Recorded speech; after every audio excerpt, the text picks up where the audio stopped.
Hello everyone, welcome back to our channel.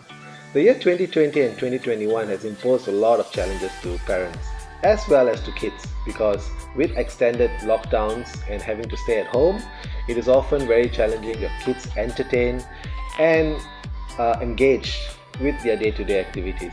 So parents would have to look for alternatives and also build on their creativity in order to keep their kids engaged and entertained for most of the days. What we have done is we have introduced this series of videos which we'll call the Lockdown series, in which me and Narveen will share our hacks and tricks in the stuff that we do at home to keep our kids engaged, and also so that we have a bit more quality family time and interactions between us and the kids. Now generally a lot of kids would find it easier just to engage themselves in video games and screens.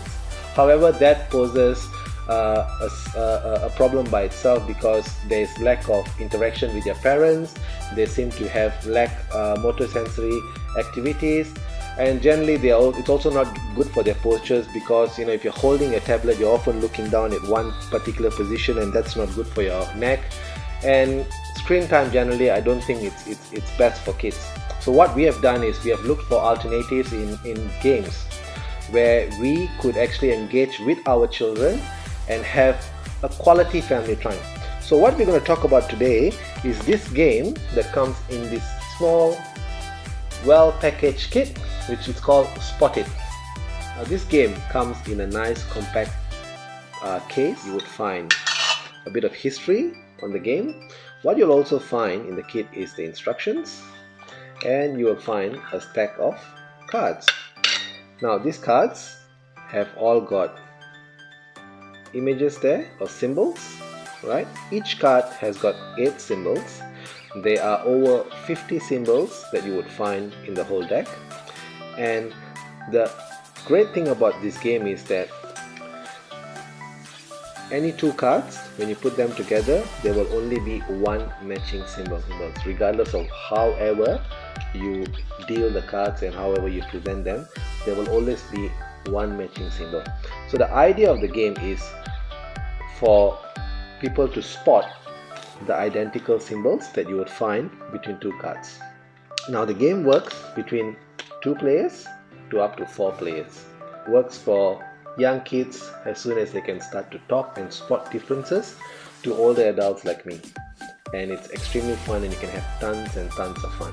Now how we normally play the game is we have a one-on-one challenge. So normally I would challenge, say, one of the boys, or the boys will challenge each another, or maybe my wife will drop in, and we can sort of have a tournament in which we will have an entry-level match, and then we'll go to a semi-finals, and then head on to finals, and the winner carries the cup, and the loser will have to do the dishes for the day, and that's pretty fun. Adding to what Gurbox has explained, it's a fun game between family and children as it promotes interactive activities. It is also a game that develops focus, which promotes attention to details. It builds a few skills such as fine motor skills, cognitive skills, simple language skills, and visual perception skills. It teaches kids mental processing and some simple gaming strategy. The other benefit of this is you can carry it wherever you go, as it is small and it fits in your handbag. What Narveen has just explained, there is obviously a lot of benefits from this game, and I think that it's better to keep your kids engaged in such activities, because there's laughter, there's joy, and there's interaction between parents and kids, rather than just sitting there holding a joystick and playing video games. I mean, you need to have balance, and you need to have, sometimes parents need to have a bit of quiet time, or parents need to focus on their work, and in which case it's fine for the kids to play some video games, but we can't allow that to happen for the whole day. So sometimes even the parents need to have a bit of time out, and they need to sort of have a bit of fun, and then you engage yourself in such games. So now I'm going to swap the camera over so that I can show you what it means with the images and how this game is actually played. And then what we will do is we will show you a quick snapshot of how we as a family play this game with our kids. Okay, so here we have a close-up shot of the game. So it comes in a nice aluminium container, nice, compact, fits your handbag, as what Narveen has said, and you can take it wherever you go.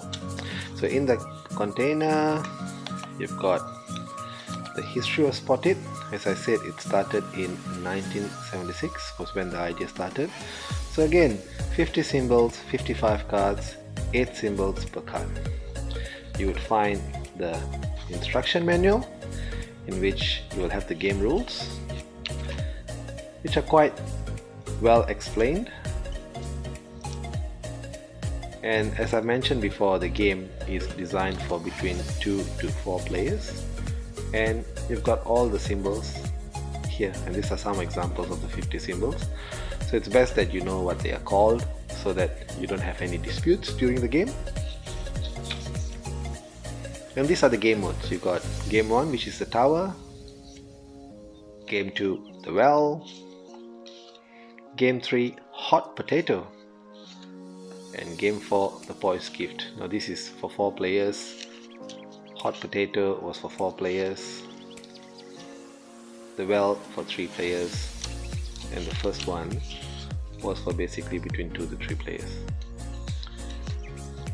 And you've also got triplets, which is the last one. So this is how I normally play the games with my boys and the family. So what we do is we put the cards at the center, and then say I'm sitting on the left and one of the other contenders is on the right.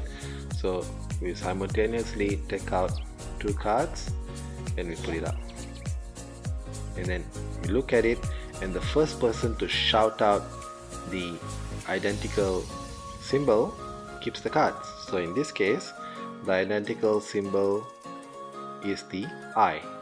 So if I shouted eyes, I would keep them, and then then we go again, and in this case the identical image would be, which one is this? Let's see, the target mark. And if Mirwan, for example, is playing with me and he shouts out that, so he gets it. And you carry on doing it until you finish the whole deck. And once you're finished, you would count how many cards you had. So the person with the highest number of cards is the winner. So I find that to be the simplest way of playing, and it's actually very, very interesting. So I'll show you a demo of how we play with the kids, and that way you could understand how much fun it actually is. Okay, are we ready? First round.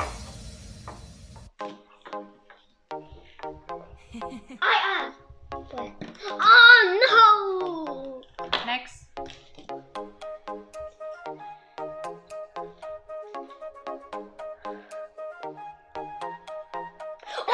Web. No, I said it first. No, okay, I said web. Okay, fine. I said it first. Take it, yeah, yours. Okay, Next. no, I'll do it. Quick. Exclamation mark! Exclamation You mark. touched. No, because I couldn't see a full card. So good. Okay, it's still counting. Scissors. Good job. Take it. Yep. Now listen. Yep. Put it Here. in my phone. Kiki. What did I choose first? No putting your hands there, okay? If you do that again, you're disqualified. Boom, boom! I need to go to the skull. Skull. I'll clear that. I mean, milk. That's how we say it in our language.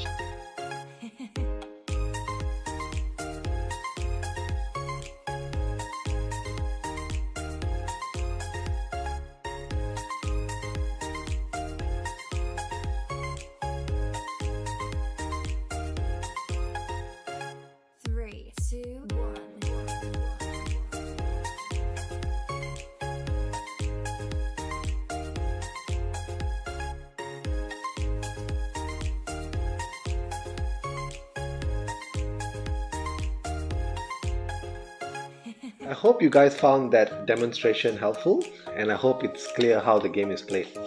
So you can get these games from Amazon.com, as well as you can get it from outlets like Kmart and Target in Australia. They retail for about $17 to $20. And if you're overseas and you're looking for these games, I've just did a quick Google search, and there are a number of online sellers out there that actually retail these products. Now, as a fact and a fun point, in Malaysia you can get this for between 12 to 15 ringgit, which is way cheaper than what you would get it in Australia. So again, if you have enjoyed this video, please do like, share and subscribe, and also hit the bell button, because as I mentioned earlier, this is going to be a series of what we call the lockdown videos, and stay tuned for more videos for tips and hacks on how you would manage your kids during the lockdown. See ya, thank you, and goodbye.